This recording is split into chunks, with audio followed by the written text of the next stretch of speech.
अरे ओ मुसलमानों, तुम लोगों ने कैसा उजाड़ा मोहम्मद का घराना।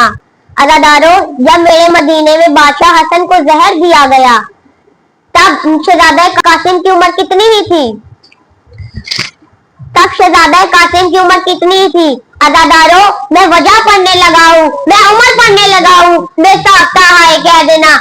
इतनी ही उम्र थी शहजादा कासिम की जितनी करबला में हुसैन की सकीना की थी। सिर्फ 3.5 साल का सन था वो। अरे जिसकी मुहर्रम में मेहंदियां उठाते रहे हो ना, वो शहजादा सिर्फ 3.5 साल का था। माँ ने जब बिस्तर से उठा के बाप के सीने पे लिटाया, बेटा तड़प कर कहता है, माँ मुझे गरम प्लेट पे क्यों लिटा दिया? माँ कहती, बेटा आंखें खोल, ये गरम रेत नहीं बाबे का सीना है। अज़ादारों, रिवायत में है इमाम हसन ने शहजादा कासिम की तरफ बड़े प्यार से देखा और कहा, कासिम जाओ पप्पो को बता कर आओ।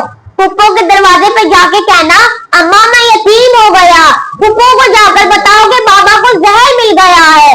उनके दरवाजे पर जाके कहना, अम्मा मैं यतीम हो गया। उनके दरवाजे पर जाके कहना, अम्मा मैं यतीम हो गया। अज़ादारों,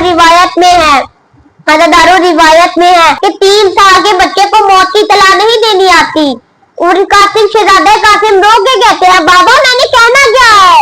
मौला हसन ने पहले शहजादा कासिम को करीब बुलाया, कासिम का अमामा उतारा, कासिम के गिरबान चाक किए, कासिम की आसीनें उल्टी की और कहा, अब कुछ ना कहना, सीधा फूफी के दरवाजे पर जाके खड़े हो जाना, फूफी समझ जाएगी कि तू यतीम हो गया।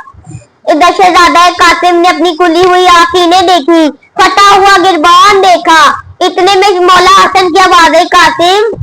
जी बाबा।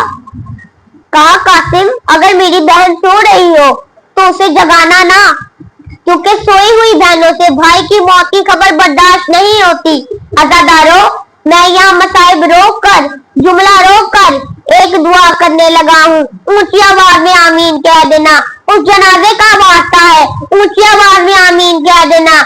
मेरे अल्लाह, जब कोई बहन सो रही हो तो उसे भाई की मौत की खबर ना मिले, क्योंकि सोई हुई बहनों से भाई की मौत की खबर बर्दाश्त नहीं होती। अज़ादारों, मुसलमानों ने 9 दफा जहर दिया, जिगर के टुकड़े कट कट कर बाहर आने लगे।